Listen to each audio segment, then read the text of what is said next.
My name is Jeff Brenzel. As I said before, I'm Yale's Dean of Undergraduate Admissions and Master of Timothy Dwight College.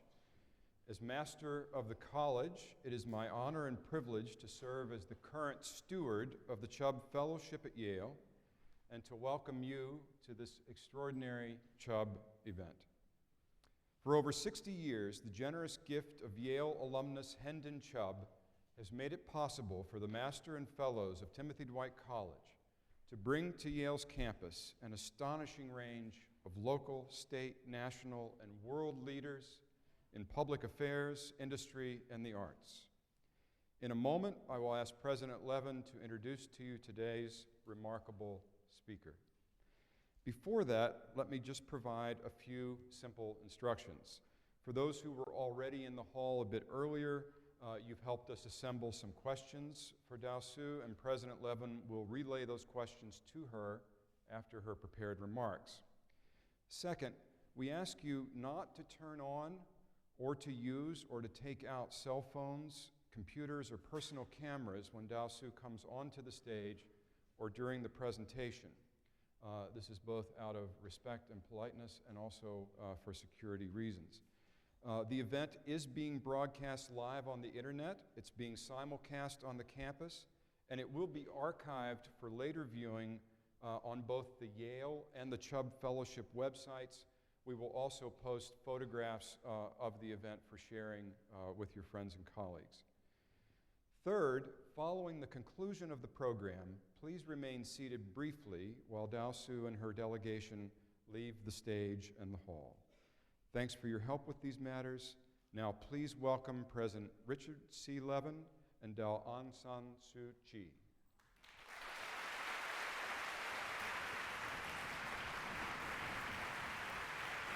Welcome. Bye-bye.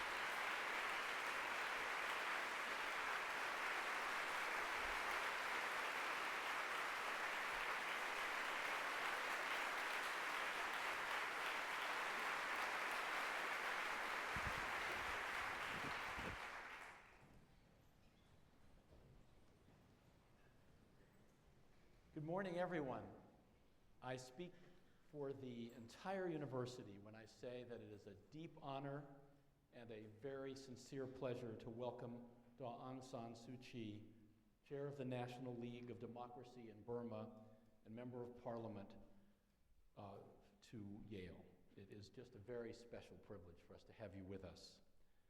I believe that everyone in this audience knows the basic outline of Dao Su's extraordinary story. The daughter of Aung San, who liberated Burma from colonial rule before being cruelly assassinated in 1947. She spent many years outside Burma, being educated at Oxford and raising a family there. When her mother became very ill, she returned to Burma in 1988, only to find that a student uprising was restoring some sense of hope to the millions of Burmese under oppressive military rule. She quickly became the leader of the movement for democracy, assuming the mantle with humility, bravery, and courage. She famously defied soldiers whose loaded guns were aimed directly at her, inspiring the U2 song, Walk On. She was placed under house arrest soon thereafter and spent more than 15 of the next 20 years in isolation. Released from house arrest in November 2010 and elected to Parliament in April of this year, she has continued her crusade for the rights of the Burmese people. Thanks to Dao Su's courage and the inspiration she has provided to the people of Burma, the prospects for the restoration of democracy are greater now than they have been for decades. Since her release from house arrest, Dao Su has partnered with Burma's new civilian government to help lead a period of rapid political and economic liberalization. The government has released hundreds of political prisoners and granted substantial freedom to the press. The United States and many other nations have reciprocated these actions by easing sanctions and pledging foreign aid. But because a democratic future is not fully assured, Dao Su's work is not yet done. Dao Su was honored with the Nobel Peace Prize in 1991 and with a Congressional Gold Medal last week. Jane and I had the privilege of hearing her speak last Friday when she received the Global Citizen Award from the Atlantic Council. As you will see momentarily, she is a true inspiration. In a beautiful essay that Dosu wrote in 1990, entitled Freedom from Fear, she claimed that Nehru's words describing Mahatma Gandhi could be applied to her father, Aung San. I would suggest that they apply equally well to her, and I paraphrase here to get the gender right. The essence of her teaching is fearlessness and truth, and action allied to these, always keeping the welfare of the masses in view. As she herself has said about the poetry that she reveres and from which she takes strength, Dosu is, and I quote, a great unifier that knows no frontiers of space or time. Today, I'm pleased to announce that Yale is taking several small steps to facilitate the reforms underway in Burma. First, we are stepping up our admissions recruitment efforts for students from Burma, and we will be communicating more broadly the fact, little known there, that the parents of applicants to Yale College who make less than $65,000 a year are not required to make a contribution to their child's tuition. Second, we will work to implement an idea discussed yesterday with Dosu to bring high school teachers and principals to Yale to encourage them to raise the sights of their students, to advise them, and to advise them on the generous financial aid programs available at Yale and elsewhere in the United States. And finally, I'm particularly pleased to announce that with the cooperation of the Council on Southeast Asian Studies at Yale, we will support the establishment of a successor publication to the Journal of the Burma Research Society, a prominent vehicle for scholarly publication on Burma before it was shut down by the military regime in the 1970s. As Dean Brenzel mentioned to you, the Chubb Fellowship is among the highest honors accorded to a visitor at Yale. Since 1949, Chubb Fellows have included former presidents of the United States, numerous heads of state, and prominent figures from government, industry, and the arts. Today's Chubb Fellow adds luster to that luminous list. Please join me in welcoming Aung San Suu Kyi.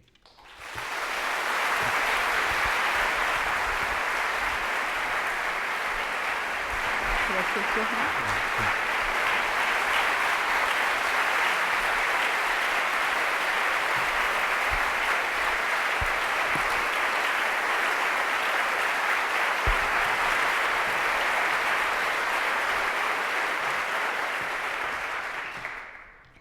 Thank you. Thank you for a very warm welcome. The subject on which I'm going to speak today is rule of law. Not rule of law as you might be taught in your classrooms, that your professors can do far more competently than I could ever hope to. But rule of law as I see it, and others like me in Burma see it, and why rule of law is important to us. To begin with, I had a very healthy minimum contact with the law until 1988. Up till 1988, the only two contacts, shall we say, I had had with the law were as a student at Oxford. Once, I was cycling the wrong way down a one-way street and ran straight into a police patrol car. The policeman put out his head and looked at me and asked me if I knew that that was a one-way street. I said yes. And so he proceeded on his way, and I hopped off my bike and proceeded on mine. The second time also was at Oxford, when at an hour just before dusk, when the roads were empty, I cycled absent-mindedly through a red light. And the roads were empty, but for a patrol car, which was right behind me. So I should have known then that my contacts with the security forces were going to be unique in future. The real contact came in 1989, when I was first placed under house arrest. This was on the 20th July, 1989, and suddenly hordes of policemen and uniformed soldiers came into my compound and rounded up everybody there. I was kept in the house. I thought they were going to take me away to prison as well, but they left me in the house under house arrest and took the others away to prison. They had brought a detention order and they read it out. This order said that they were placing me under house arrest in accordance with the law meant to, now how did they put it, to protect the state against destructive elements. I was a destructive element. So this meant that I could be placed under house arrest without trial. Now this is Section 10. Section 10 has two parts to it, 10A and 10B. 10A means imprisonment without trial. 10B is house arrest without trial. I was placed under house arrest under 10B. According to that law, the detention order would have to be renewed every 6 months and was renewable for a total period of 3 years. And the decision as to whether or not they would renew the detention order would be made by what they call the Central Committee of Ministers. This is a small group of 3 or 4 ministers, including the Home Minister. At that time, I had had so very little to do with such matters that I had assumed that they had placed me under house arrest because this was in accordance with the law. I was alone in the house. My 2 sons were with me for a short while, but then they left to go back to England. But they kept me in the house, and the security forces took up their residence in my compound. I thought also then that this was what they were entitled to do. It was only years later I learned that they were not entitled to take up residence within my compound. So this was the beginning of the time when I realized how very little I knew about the laws of the land and how very little I knew about whether or not these laws were respected. I was allowed a shortwave radio, which kept me in touch with the outside world, and I learned from this radio that more and more of the members of my party were being arrested. And most often, they were arrested under Section 5. Section 5 is the law that was brought out in 1950 to cope with what they called the emergency situation of that time, because there were many insurgencies then. And under Section 5, we used to, later we politicians used to refer to it as a I can't bear you law. Anybody that they didn't like, they could grab under Section 5 and put them away for a period of up to 5 years, but they would slap other charges against these people and could keep them up to 20 years, which they have done.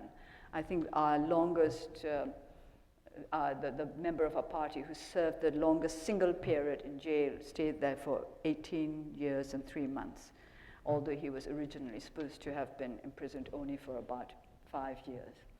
So my own experiences made me understand that there was no rule of law in Burma. The law was used by those in authority for their own ends. The law was not there to protect the people of the country. Section 5, Section 10, and then there were other sections which I became very familiar with. Section 17, which was to do with association with unlawful organizations. These were the sections used by the military regime to put the members of the NLD in prison at any time they felt like it, and to keep them for as long as they wished. Section 10 was amended when the time came near for my release, 3 years after I had first been placed under house arrest. They changed it so that they could keep me in for more than that. And in fact, they kept me in for 6 years. Have you ever heard of a law being changed simply to keep one person longer in prison? This shows you what it meant not to be under the rule of law. While I was under house arrest and listening to the news of the arrest of so many of my colleagues, I decided that we needed a legal aid committee. We didn't have any such thing in our country. I don't think it had ever been known. So the moment I was released after my first term of house arrest in 1995, I explained to our party that we must have a legal aid committee. The person I chose to head this committee was then the chairman of our NLD, U Tin Oo, who used to be the commander-in-chief of the Burmese army, and he was a trained lawyer. He took up law after he was expelled from the army. I asked him to form this legal aid committee to protect those of our colleagues who were charged for under some section or the other, but all these sections were just an excuse for putting them away, for keeping them out of active politics. And when I put the suggestion to U Tin Oo, he was a very, well, he still is, a really good professional soldier. He obeys orders in a very straightforward manner. And he always looked upon me as what he used to call his commander. So when I said, please, would you head the legal aid committee? He said yes. But months later, he told me that he didn't believe in it. He said yes, and he took on this job because I had asked him to. He did not believe that it would do any good because, he said, we would never have won any case when we were trying to defend our colleagues who had been charged under Section 5 or 10 or any of those other very questionable sections. But I explained to him that I knew we would probably not be able to win the freedom of our colleagues once they had been arrested. But first of all, I wanted our people to be confident that they would not be abandoned, that they would be defended as far as possible in accordance with the laws of the land. And secondly, I said that all these cases would remain on record, and that was necessary for the future. These cases of lack of rule of law would be there forever on record for future generations to see what they should avoid. He accepted my explanation, and he showed no indication whatsoever that he didn't really think it was it would have any positive results. But later, he admitted that he was wrong. The heart that we put into our colleagues, they all knew that they would probably not get away with it, that we would not be able to obtain the release. But they were happy that somebody was there to stand up in court to defend them, which had not been the case before we found the Legal Aid Committee. A few of our brave lawyers had come forward to defend prisoners of conscience, to those charged under those various sections. But we had never won a case, and we didn't win any cases. Of the thousands of cases that were taken up by our Legal Aid Committee, we won only one single case, and the judge was a woman. I don't know whether this has any significance. But I must also add that after she had passed judgment, freeing our prisoner, she was sent off to a remote provincial town as a punishment for daring to do justice by us. So we learned as we went along that without rule of law, our people were never going to be free from fear. They would always be afraid that even if they had done nothing wrong, action could be taken against them in accordance with the so-called laws of the land. So the importance of rule of law was made known to us through our daily experience. Many of our people in those days were arrested for such small matters as the distribution of the Universal Declaration of Human Rights. This was considered very dangerous. The NLD was trying to let our people know what their rights were, because Burma was a signatory of the Universal Declaration of Human Rights. And in fact, at that time, the military regime had come to an agreement with the United Nations to disseminate the Universal Declaration of Human Rights as widely as possible. So what we were doing was in accordance with what the military government had undertaken to do.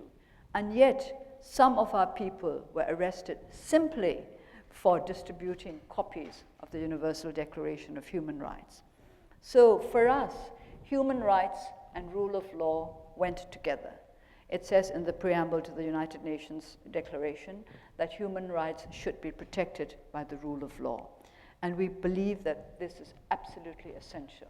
Unless there is rule of law, there can be no guarantee of human rights. So when the NLD decided to contest the by-elections last April, we put forward as the main plank of our election platform, rule of law. There are three main planks: rule of law, an end to ethnic conflict, and amendments to the Constitution. Some have questioned whether it was right to put rule of law before end to ethnic conflict. We did that because we think that, practically speaking, we cannot bring an end to ethnic conflict unless there is rule of law, unless we can assure our ethnic nationalities that justice will not only be done, but seen to be done for them. They would not be able to support any peace process with full confidence. So we think rule of law is the first step towards a genuine democratic society in Burma. And because of what we have suffered, we knew from experience that rule of law is what rules our lives from day to day. And if it is rule of unjust laws, then we are ruled unjustly from day to day. These sections that I have mentioned earlier, sections 10 and 5, should never have been practiced. We want these to be removed completely from the body of our law. But this has not yet been possible.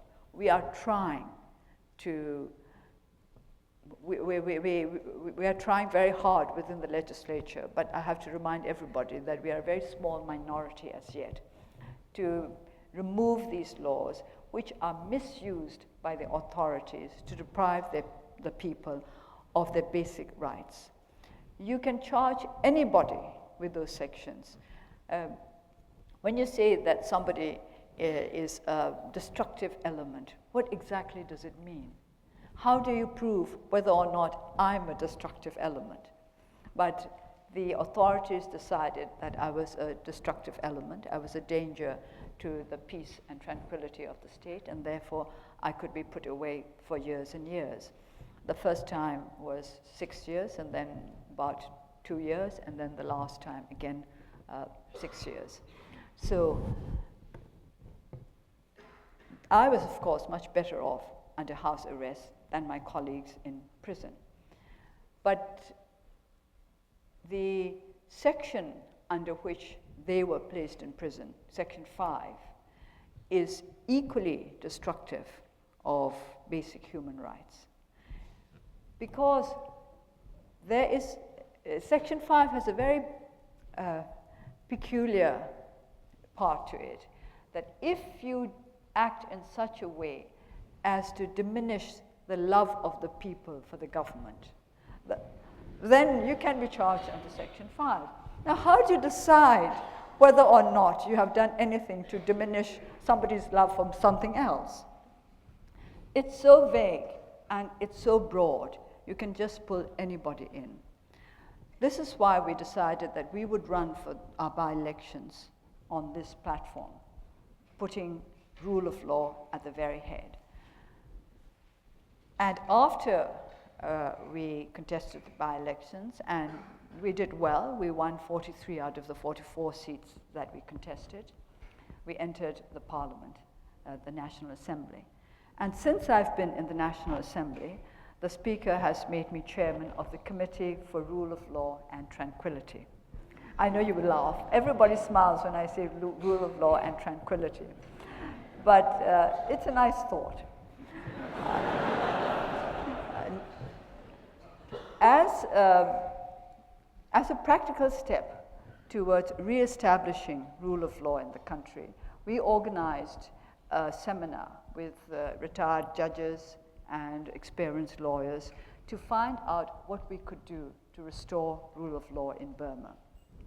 I say restore because once upon a time, we did have rule of law in Burma. And some of the old lawyers spoke, the old judges spoke, and one of them talked about the independence of the judiciary, which we had enjoyed after we became an independent nation. We were a parliamentary democracy, and the judiciary exercised considerable independence. I think if you want to read about the early history of the judiciary in Burma, you'll have to read Dr. Maung Maung, who was at Yale's law school as a Ford Foundation scholar for a couple of years before the first military coup. He later became, for briefly, the president of Burma after the uprising in 1988, but he did not stay in his post very long. In this study, you will find that we did have considerable independence of the judiciary. But with the military takeover, this independence was also destroyed. Our old judges and lawyers wanted us to re-establish the independence of the judiciary. And that, of course, is of primary importance, because under the military regime, the judiciary was totally under orders from the executive. At the trial of political activists, the judges quite openly would wait for a small envelope to be put in front of them. They would open it, and in that envelope would be the sentence that they were expected to pass on the prisoner's charge, and they would pass sentence. We try to teach the members of our party to ask those who came to arrest them what the charges were and whether they or not they had a warrant. And one of our members did just that when a troop of security officers came to arrest him. He said, "Do you have a warrant, and what are the charges?" And the man said, "Don't be ridiculous. We've already decided what your sentence is going to be." So this is rule of law in Burma. And he thought it was perfectly all right for him to do this. And he was simply trying to let our man know that he should not engage in such stupid activities as trying to get the law to work for him. The law only worked for those in power. That was what lack of rule of law meant for us. The law only worked for those who were in power, for those who were in authority. It was not there to protect the people or to protect our democratic rights. But of course, the military regime did not believe in democratic rights. But now, as the chairman of the Committee for Rule of Law, we have to work in a practical way to re-establish an independent judiciary which has the confidence of the people. Our people no longer believe in the judiciary.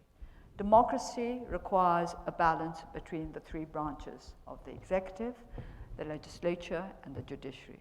We have hardly a judicial branch to speak of because it had been so crushed under the executive for so many years. Some of our advisors in that seminar suggested the best way in which we could re-establish an independent and respectable judiciary would be to educate people who would be to be judges.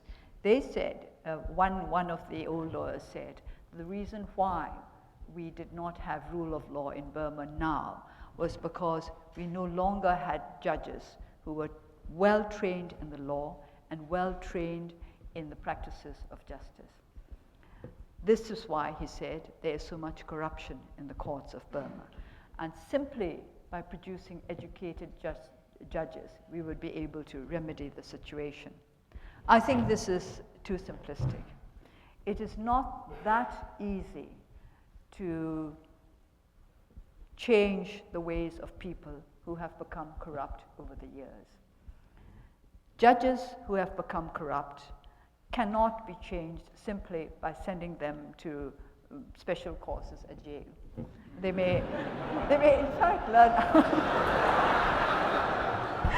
So not just a question of acquiring a good education. It's a question of attitudes, of mindset. Over the years, not just our judges, but our civil servants in general have become very corrupt. They became corrupt to begin with because their salaries were inadequate. And in order to make sure that they would be able to lead decent lives and educate their children, they started asking for bribes and getting them. Now, people who get used to that way of life cannot go back to the old clean ways easily. A civil servant with a decent salary in Burma in the old days could live a respectful life. He would have a house, he would have a car, his children would be able to go to good schools, and he would be respected by the community in which he lived. And that was enough for civil servants then. But during the years of corruption, some civil servants became very wealthy. They would have several houses, several cars, their children would enjoy all kinds of privileges. And to expect those people to go back to the old ways would be difficult.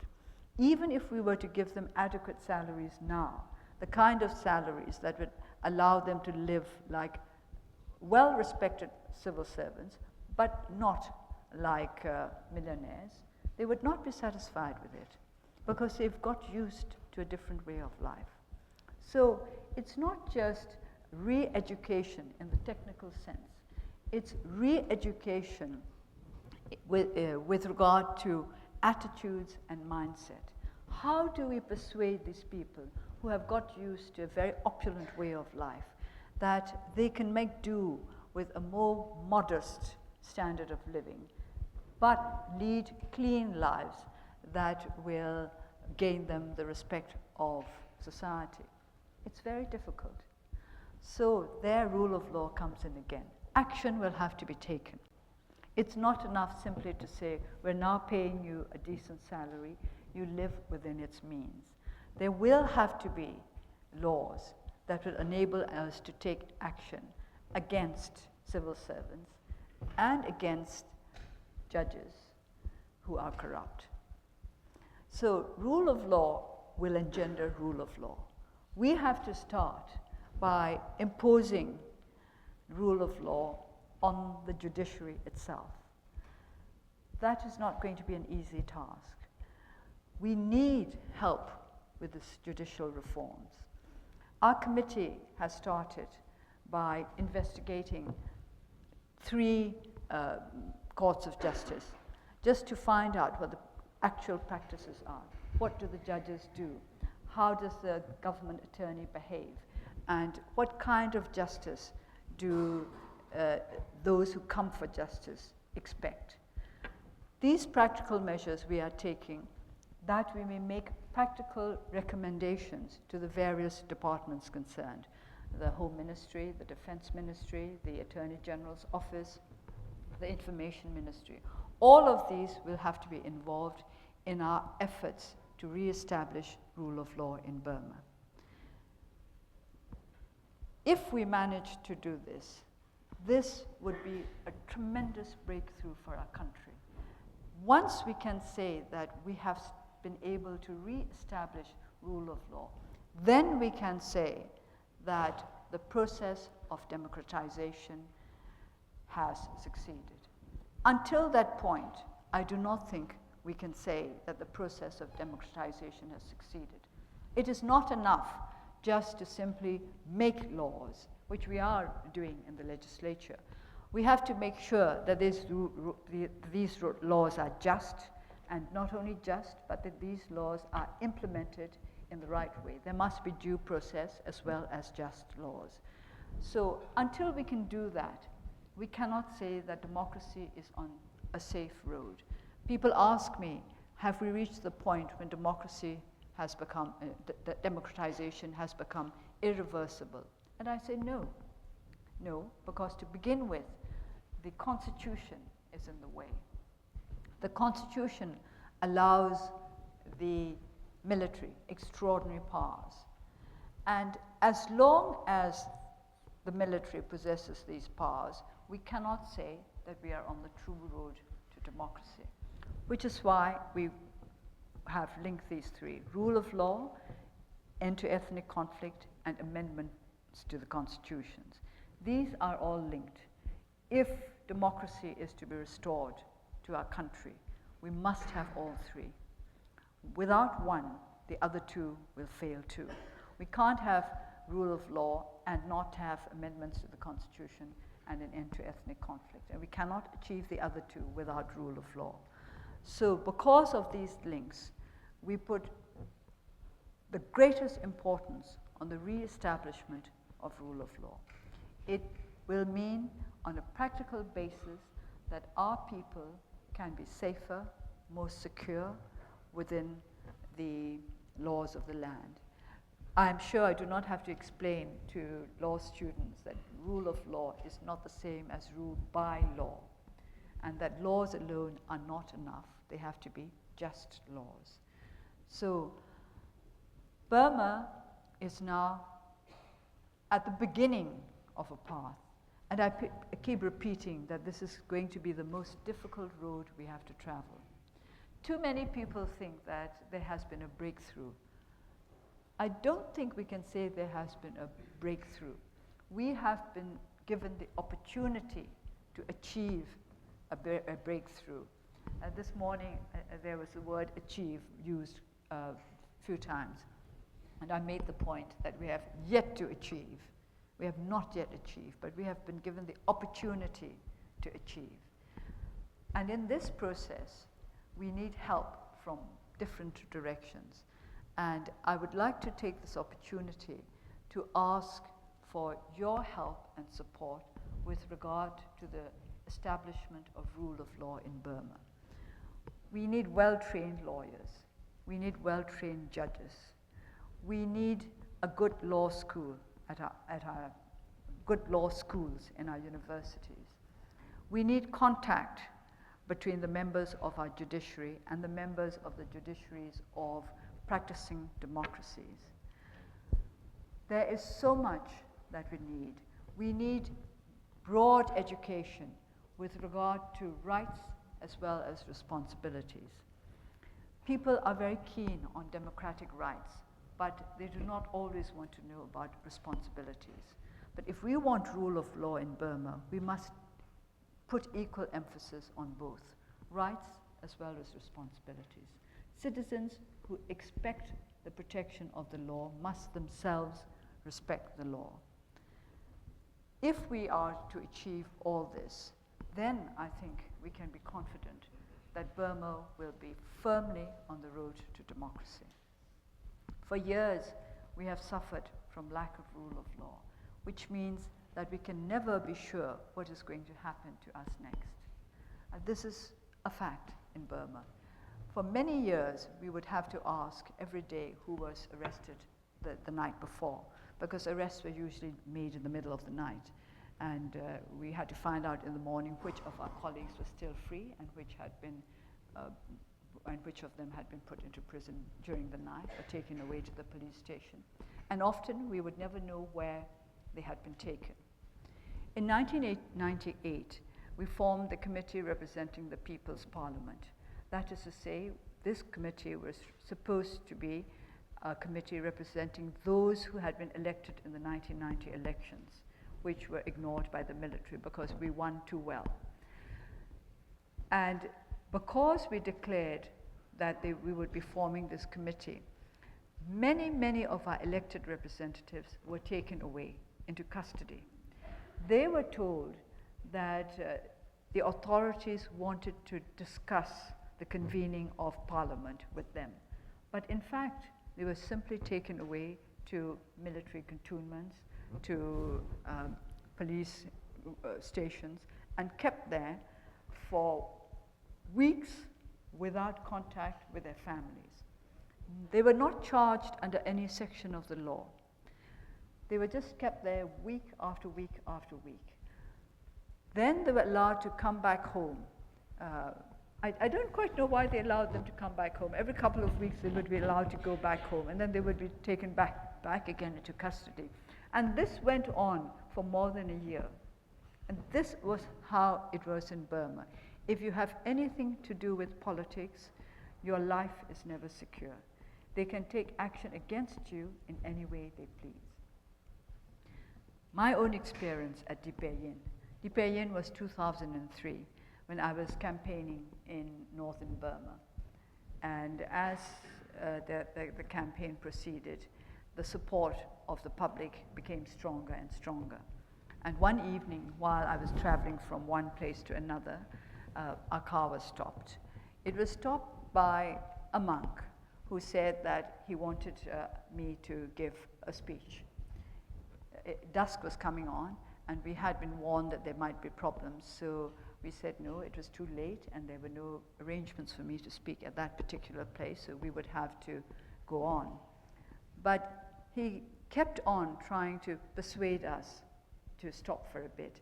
And then somebody came running up from the back of our motorcade and said that troops of thugs had arrived and they were beating up our people at the back.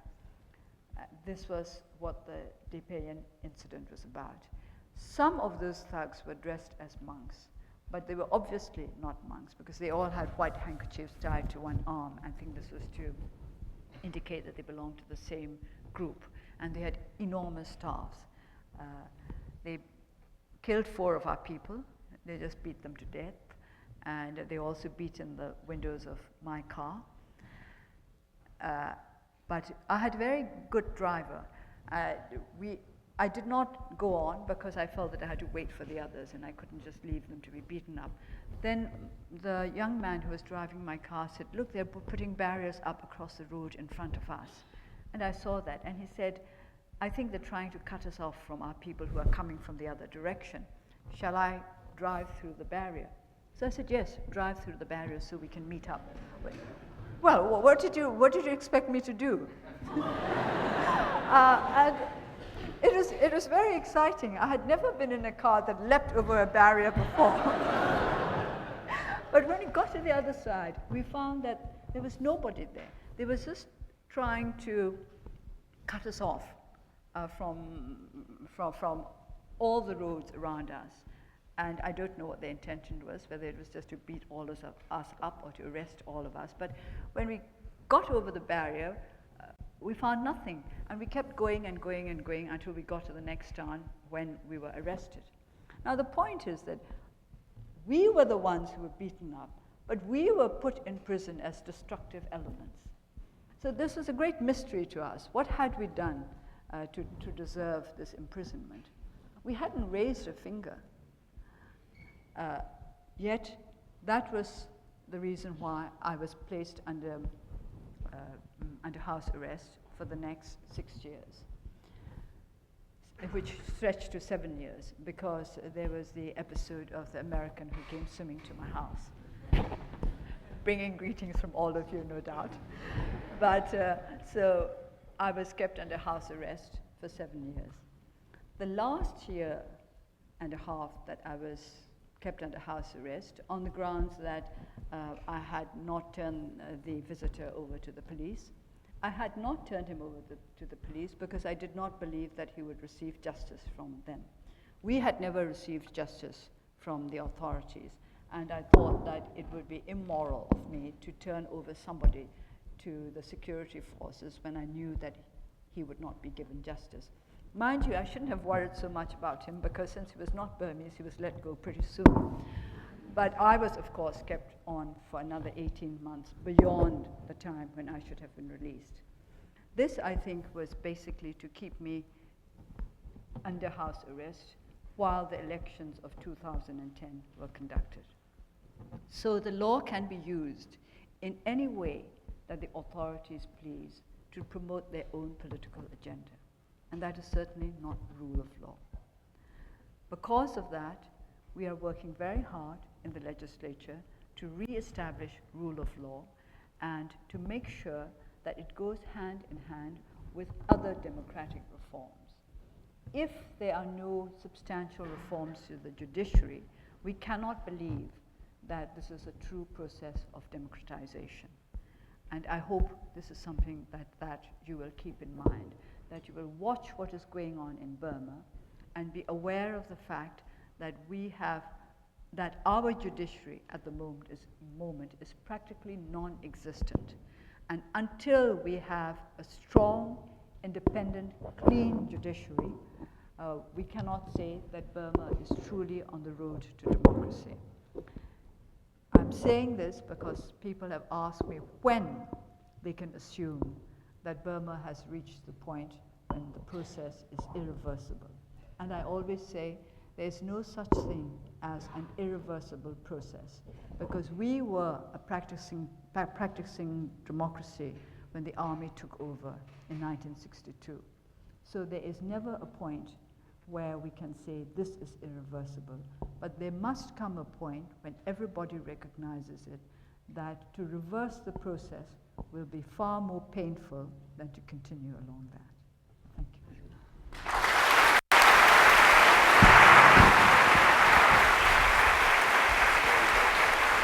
Put your microphone.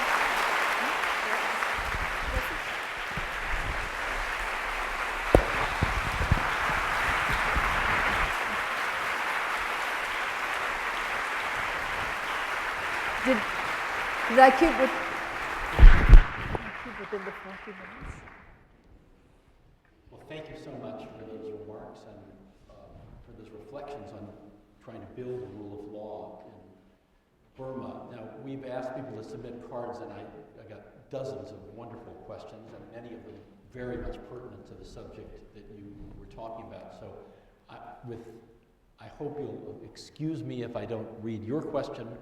There were many duplicative questions, and so I'll do the best I can to try to synthesize the spirit of what came forward from the floor. But I thought one of the interesting questions about rule of law, and it particularly seems appropriate given the difficulty of making this transition from a corrupt, essentially lawless, well, paper laws, but laws that are either oppressive or not enforced, how to make that transition to the kind of regime you envision. The question is that many countries around the world in the last couple of decades have experienced transitions from having oppressive, non-democratic regimes to greater democracy. Do you see any examples in Eastern Europe or Latin America or any other parts of the world that have gone through a transition that seem relevant or useful to you in thinking about how to affect a transition in Burma? Well, I know of some examples which tell us what we must not do. I was speaking to some politicians from Cambodia recently, and they remarked that the fact that we put so much emphasis on the rule of law was a good thing. They said they had neglected to do that in Cambodia. They had emphasized the need for free elections and a free legislature, but omitted the importance of rule of law. And they had said that because of that, Cambodia is now having problems with taking forward the process of democratization. So this is, if you like, a negative lesson we've learned, what can happen without the rule of law. But I think in other transitions, such as in Indonesia and in South Africa, they have tried to strengthen rule of law as the democratization process went forward. I think in South Africa, perhaps they had an easier job than we are going to have in Burma, because although there was apartheid, which was ruled by law rather than rule of law, at least there were working judiciaries, which I don't think we can say of in Burma. So we'll have to start from scratch. We are in a far weaker position than many of the countries which have made the transition to democracy when it comes to the judiciary. One interesting question asks about the judiciary, and interestingly raises a number of the questions you did attempt to address. And the question is, what are the major problems, and how would you, in a sense, rank them? Corruption of the judiciary, the lack of courage in enforcing laws against states, the competence of judges, the the respect for the judiciary by the people and the political will for reform. And it did seem to me you touched on those, but in a way you plus, need more. of course, the Home Department, that is to say, the police. We need a clean police. We need the people who enforce these laws to be able to live within those laws. This is why we are cooperating with the Home Ministry as well as the Defense Ministry in trying to re-establish rule of law in Burma. We cannot just deal with the Attorney General's office. We can't just deal with the courts. We have to make sure that our police too are clean and capable of carrying out the process of rule of law. It seems to me it takes a kind of political will on the part not only of the populace but of these people whose lives were used to a corrupt regime who have to transform their ways. Yes, it's very difficult to make people uncorrupt, as it were. As I said, they get used to a certain way of living, a certain standard of living, and it would be difficult to convince them that they should take less. But on the other hand, of course, we can always recruit new members as well. There's several questions here. You talked about how the question of the rights of ethnic minorities interweaves with the question of human rights in Burma. Do you want to comment in a little more depth on that? I mean, what is the status of ethnic minorities in Burma now, and what in the transition toward democracy? How do you see those interests being properly represented?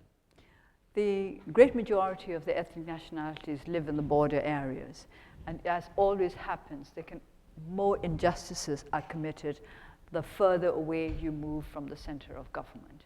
This happens everywhere. And our people, they are poorer, they have less access to justice, they have less access to organizations that might be able to help them. So unless we can make our ethnic nationalities feel that they are on an even footing with the majority Burmese, we will never be able to achieve genuine harmony in the country.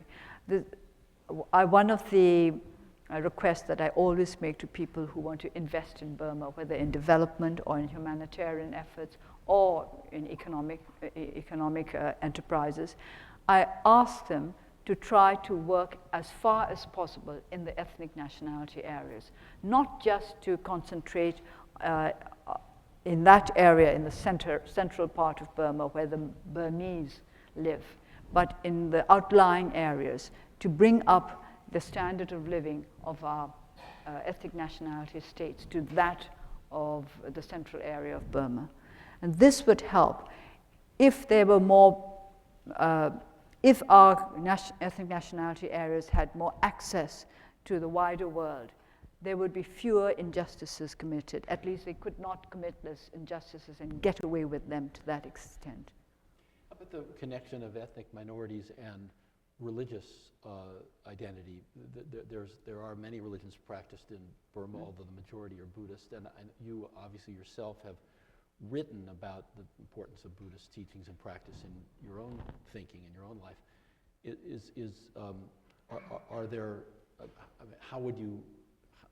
What role is there for better understanding across the religious boundaries? Is that a means to reducing the interethnic conflicts? Some of our ethnic nationalities practice religions other than Buddhism. For example, in the Kachin state, the Baptist Church as well as the Roman Catholic Church are very strong, particularly the Baptist Church. And in the Chin state as well, Christianity is the dominant religion. And I have to say with great sadness that there have been violations against their right to worship freely, particularly in the Chin state. Our Chin friends have complained that pressure has been put on them to not to give up their religion, but to practice their religion less ostentatiously. The Chins used to, I thought it was a beautiful custom. They used to put up crucifixes on hilltops. I think this is beautiful because this is their religion, they worship it, and it's lovely to see them from a distance. But at one time, there was a campaign to get rid of all these crucifixes. campaign conducted by Buddhists. And I'm very sorry that this happened. I do not think that this kind of action should be allowed at all. And in the Kachin state, we have found that the Christian churches do very good work with regard to the internally displaced people who have been herded into camps because of the conflict that took place over the last year. We can get help to them best through the Christian churches. So a lot of cooperative effort is possible, and this will not only bring about better understanding between the different religious groups and ethnic groups, I think it will also bring more practical help to our ethnic nationalities. Buddhist monks played a significant role in 2007 in the Saffron Revolution. Is there any prospect of that, of using clergy and clergymen to help cross those lines? I mean, to give you an example, Tony Blair taught a course here for 3 years on faith and globalization, in which the real focus was actually drew from his experience in Northern Ireland, where his getting a peaceful solution in Northern Ireland was in large part because of his ability to work with both Protestant and Catholic clergy to help bridge some of the divide. I wonder, is that a strategy that could help with reducing ethnic tensions? I think there are a number of Buddhist monks and Christian clergymen who are working towards such a resolution of conflicts between their communities. And what about the role of Muslim populations in The Muslim populations are scattered all over Burma, but of course these days people hear most about the Muslim population in the Rakhine state because of the recent troubles. Right. And there the communal problems go back a long way. And I have to say quite frankly that these are not going to be resolved overnight. This is another reason why I emphasize rule of law, because rule of law can help to ease tensions. They will not make the communal problems go away. The communal differences cannot be made to vanish overnight. It takes a long time. It takes understanding on both sides. It takes positive action from both sides.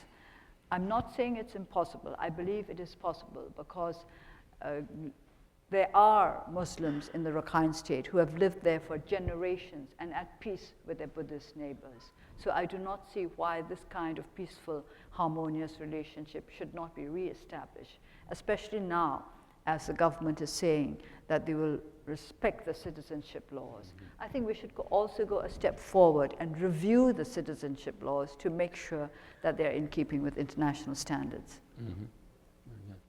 Coming back to sort of the constitutional framework, which you talked about a bit, another question asks, given that the current Constitution provides for sort of reserved percentages of representation in Parliament for the military, do you see that as a hindrance to an evolution toward rule of law or democracy? Well, of course, in a genuine democracy, you can't have an unelected portion of the legislature which votes on an equal footing with those who are elected. But I have to say that I really, at the moment, don't mind having the military contingent there, because that's our best opportunity to get to know them. It's the truth. And I think once they get to know us, they will understand that we're not against them. We want to work together with them to build up the kind of society that will be good for them as well as for us. I've never had so much dealings with military men in my life until I entered the legislature. I have a couple of questions that really go to the issue of universality versus local variation. So one question is about democratic institutions. I mean, do you see democratic principles as entirely universal, or is there room, or would it be appropriate to have significant local variation? And similar question with respect to human rights. Are human rights strictly universal, or do values and beliefs in different societies warrant a somewhat different framework for human rights? I believe in the Universal Declaration of Human Rights, and I believe human rights should be universal. But with regard to democracy, I think there will be local variations. There will be regional, national variations. That cannot be avoided. But that does not mean I accept the kind of definition of democracy which the military regime adopted. I think they called it disciplined democracy. I think that simply means that... It means discipline, not democracy. Yes. And in fact, I am rather concerned that some people still think of the transition towards democracy as a transition towards disciplined democracy. That is to say, democracy as acceptable to the military.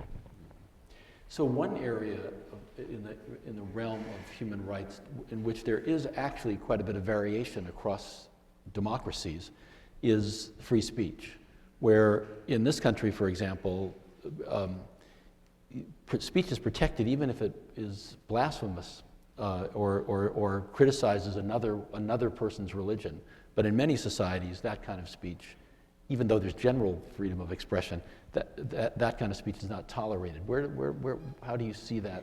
Under the Burmese constitution, you are not supposed to attack others' religious beliefs.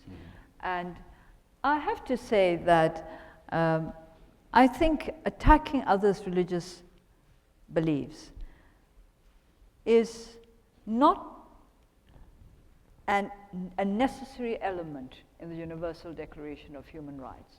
You should be free to practice your own religion, but surely you should respect other people's religions as well, if those religions do not impinge on your own freedom. I would never insult another's religion. I would never say anything disrespectful of religions that are not my own, because I think that in many ways that's an abuse of my right to freedom of speech. You should not use your own freedoms to hurt others, or to restrict others' freedoms, or to offend others. If you do not like what somebody else is doing, because it in some way infringes on your own way of life, then you can talk it over. Why can't we have reasonable dialogue with regard to our differences? Why do we need to insult others because they do not believe in the way in which we believe? One more aspect of rule of law has to do with with what can the external world do to help the advance of rule of law in Burma. And there are actually three different questions, but all pretty much the same, pointing in the same direction. What can the international community do to promote the development of democracy and rule of law? What can the United Nations do? And what can U.S. foreign policy do? So you're thinking along similar lines.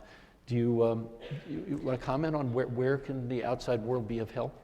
Well, the international community needs to be aware of the fact that we need rule of law if we are really to progress towards democracy. I don't want them to ignore the needs of our judiciary. I think there's too much concentration now on the economic side of changes in my country and on the political side, but it seems mainly on the economic side. And we have to be a little careful of that. As I said this morning, development is no substitute for democracy. And economic development is certainly no substitute for a weak judiciary. So awareness is the first way in which the international community can help us. With regard to the United Nations and the United States, they could help us in practical ways with the training of lawyers, with the training of judges, I want to set up internships to help our Committee for the Rule of Law and Tranquility. So with the establishment of such internships, there are many practical ways in which they can help, one, our committee, and through the committee, the reestablishment of rule of law in our country. Well, one of the things the president of Yale can't do is commit the Yale Law School to any particular course of action. But I will have a conversation with our dean to see if there's anything that we can do to be helpful on those lines. One last political question, then turn to a couple of personal questions to close. So why did they let you out? And why is this transition toward democracy taking place? What was in the minds of the leaders that allowed this to happen? Well, we've been discussing this quite a lot, and we tend to forget the 2008 Constitution. I think the 2008 Constitution was aimed at change. the Constitution assures the military an influential position in the governance of this country. And since that Constitution was adopted in 2008, I think the military regime felt that it was time to go forward and to institute the kind of changes which would bring positive benefits to the country. There was no doubt about it that our country had got poorer and poorer under successive military governments, and that our people were getting more and more discontented. So this is all part of a program which I believe was decided on some time back. And 2010, when the elections were held to turn the military government into a civilian one, that is to say, the military members of the government retired from the military and contested the elections as civilians and became the members of this new civilian government. I think most of you know that the majority of the members of our government now are ex-military people, the same people who were in government before 2010. But among them are those who wish to bring about genuine reform because they know that the country cannot go on in this way, from economic crisis to economic crisis, from social crisis to social crisis. And also, I think reform tends to take on its own momentum. And this is what we have to take advantage of. For whatever reason reforms may have been started, we have to make sure that they are continued in the right way and that we all help to keep it on the right path. So, no fewer than 8 or 10 students, I think, asked a version of the following question that's more personal. What kept you going through those years of house arrest, and what kept you focused? What would you? One form of the question was, what advice would you give yourself now if you could turn the clock back to 1988 about how to endure that hardship? Or another version of the question is, what advice would you give to others who are facing a similar burden? Well, what advice I would give myself if I could turn the clock back is that I would have listened much more, I would have been a better pupil of my music teacher. Because really, I really regretted the hours I wasted, and when I should have been practicing my scales and exercises, because I thought if I had really studied music very, very well, it would have been a great solace to me throughout the years of house arrest. There were other things I could do. I enjoy reading. I had books. I listened to the radio. But I would very much like to have been able to play the piano really well throughout those years. Inner resources. That is what is important. What you need are inner resources to keep you going under all circumstances. And these inner resources you acquire throughout your life. Not just during the years you are at school, but throughout your life. And I would say to young people, try to strengthen yourself internally. Don't depend too much on external factors. You must be able to live with yourself. I never found it difficult to be alone. There were so many things I could do. Well, if there was nothing else, I could always think. And you have to learn to do that. And also, we have a saying in Burmese, what is important for you is not just to be able to suffer the hardships of bad fortune, but you also have to know how to suffer the hardships of good fortune. Do you understand what that means? That means that you must not be shaken by external circumstances. You must not be tempted away from the path that you've set yourself by the hope of gain, by the hope of comfort, that you should not let yourself be corrupted. To be corrupted is to give in to the hardships of good fortune, and you cannot resist the temptations of good fortune. To be unable to stand up to hardship is, of course, not to be able to resist the hardships of bad fortune. So you have to be able to do both. You have to be able to detach yourself from the immediate circumstances and think of the greater picture, you must have an idea of the sort of person you want to be. Unless you have such an idea, you will not be able to hold true to any one path in life. Every one of us, especially the young, must have an idea of the kind of person he or she would like to be.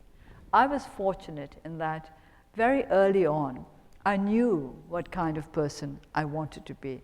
This was linked to my parents. I knew what kind of person they would have wished me to be. Now, of course, it's in this day and age, people will think it's very old-fashioned to want to comply with the wishes of one's parents. But sometimes it's worth a try. You know, I had another question, which I think you just answered, which is what advice would you give to our students here today as they face their opportunities to lead and change the world? And I think you've just done that. And so I'm going to say thank you so much for inspiring us, for being here with us. And